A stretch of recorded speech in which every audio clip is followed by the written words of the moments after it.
Assalamualaikum warahmatullahi wabarakatuh.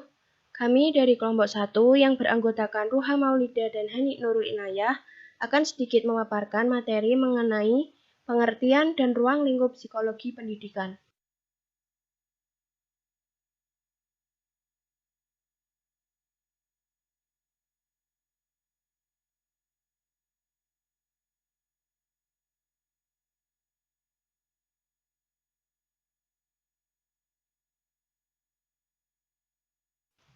Hal-hal yang akan dibahas pada materi ini, yaitu yang pertama ada pengertian psikologi, pendidikan, dan psikologi pendidikan. Yang kedua, objek kajian psikologi pendidikan. Yang ketiga, ruang lingkup psikologi pendidikan. Dan yang keempat, ada peran psikologi dan psikologi pendidikan. Yang pertama ada pengertian psikologi pendidikan dan psikologi pendidikan.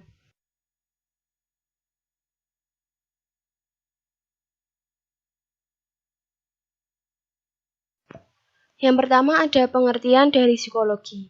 Psikologi sendiri berasal dari dua kata, yaitu psyche yang berarti pikiran dan logos yang berarti ilmu. Atau psikologi sering disebut dengan ilmu yang mempelajari tentang pikiran atau tentang pemikiran seseorang. Nah, atau secara luasnya, psikologi merupakan ilmu yang mempelajari tentang proses mental dan perilaku, atau ilmu yang mempelajari tentang kepribadian, perilaku, dan hubungan interpersonal. Selanjutnya yang kedua ada pengertian dari pendidikan. Pendidikan dalam bahasa Indonesia itu berasal dari kata didik, yang sebenarnya kata didik itu merupakan kata transliterasi dari bahasa Yunani yaitu pedagogi. Nah, pedagogi sendiri ini berasal dari dua kata, yaitu pais yang berarti anak dan again yang berarti bimbing. Atau bisa diartikan bimbingan yang diberikan kepada anak. Nah, secara terminologi itu, pendidikan berarti usaha yang dijalankan oleh seseorang untuk menjadi dewasa atau mencapai tujuan hidup dan penghidupan yang lebih tinggi dalam artian mental yang lebih matang. Selanjutnya ada pengertian dari psikologi pendidikan.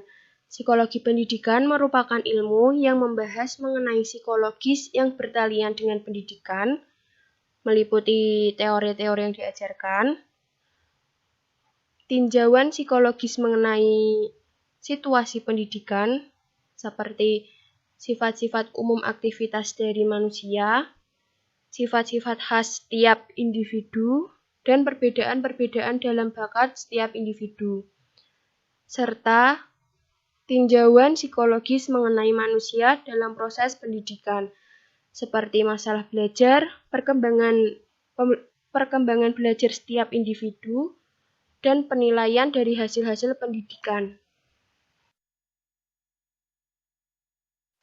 Yang kedua ada objek kajian psikologi pendidikan. Secara garis besar, banyak ahli yang membatasi objek kajian dari psikologi pendidikan ini menjadi 3 macam. Yang pertama mengenai belajar, meliputi teori-teori atau topik-topik yang mencakup pertumbuhan dan perkembangan dari peserta didik, prinsip-prinsip, serta ciri-ciri khas perilaku belajar setiap peserta didik. Yang kedua mengenai proses belajar, yaitu tahapan perbuatan dan peristiwa yang terjadi dalam kegiatan belajar peserta didik, seperti adanya masalah belajar yang timbul, adanya perkembangan pemahaman setiap individu, dan adanya pengukuran dan penilaian hasil-hasil dari belajar setiap peserta didik. Dan yang ketiga, mengenai situasi belajar, yaitu suasana dan keadaan lingkungan yang berhubungan dengan kegiatan belajar peserta didik, seperti adanya perbedaan-perbedaan bakat yang timbul selama kegiatan belajar mengajar. Pembahasan selanjutnya adalah ruang lingkup psikologi pendidikan.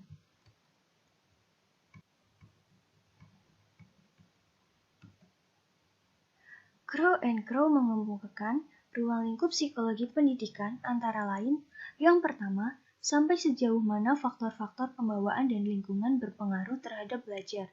2. Sifat-sifat dari proses belajar. 3. Hubungan antara tingkat kematangan dengan kesiapan belajar. Yang keempat, signifikasi pendidikan terhadap perbedaan-perbedaan individual dalam kecepatan dan keterbatasan belajar. Yang kelima, perubahan-perubahan jiwa. Yang keenam, hubungan antara prosedur-prosedur mengajar dengan hasil belajar. 7. Teknik-teknik yang sangat efektif bagi penilaian kemajuan dalam belajar. 8. Pengaruh atau akibat relatif dari pendidikan formal. 9. Manfaat sikap ilmiah terhadap pendidikan. 10. Akibat atau pengaruh psikologis yang ditimbulkan oleh kondisi-kondisi sosiologis terhadap sikap para siswa. Henny Pabawosari dalam bukunya menyatakan bahwa dalam ruang lingkup pendidikan yang lebih luas, psikologi pendidikan membahas banyak hal. Tidak hanya proses belajar, namun juga membahas tentang teori psikologi perkembangan, kesehatan mental, hereditas, dan lingkungan, evaluasi belajar, dan masih banyak lainnya. Sedangkan untuk ruang lingkup yang lebih sempit, hanya ada proses belajar mengajar tanpa menjelaskan yang lainnya.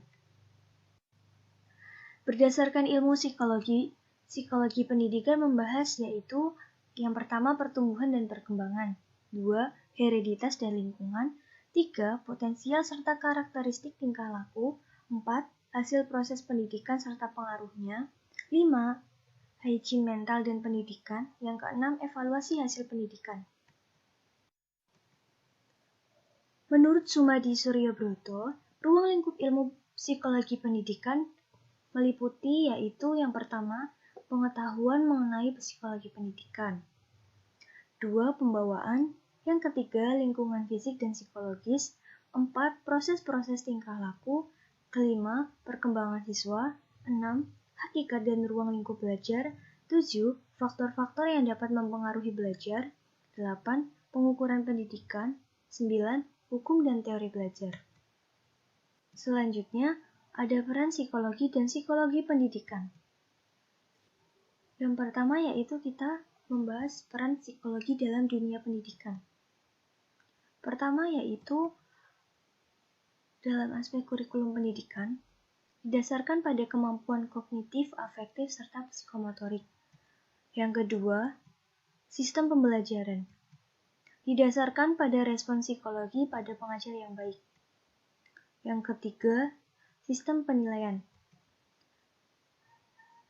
Dalam psikologi, kita bisa menggunakan tes kecerdasan seperti tes IQ, SQ, kemudian tes bakat, dan tes aspek kepribadian.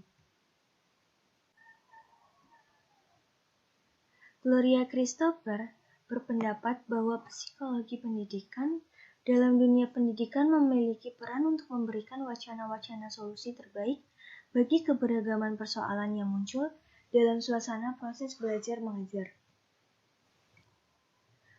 Nah, secara ringkas, peranan psikologi pendidikan yaitu yang pertama, mempersiapkan para guru atau calon guru yang profesional yang berkompetensi dalam belajar dan mengajar. Yang kedua, mempengaruhi perkembangan, perbaikan, dan penyempurnaan kurikulum sekolah. Yang ketiga, mempengaruhi ide dan pelaksanaan administratif dan supervisi pendidikan. Yang keempat, mengarahkan guru dan calon guru untuk tahu mengapa suatu hal itu dapat terjadi, bagaimana problem solvingnya, dan harus memiliki aktivitas-aktivitas yang penting bagi dunia pendidikan.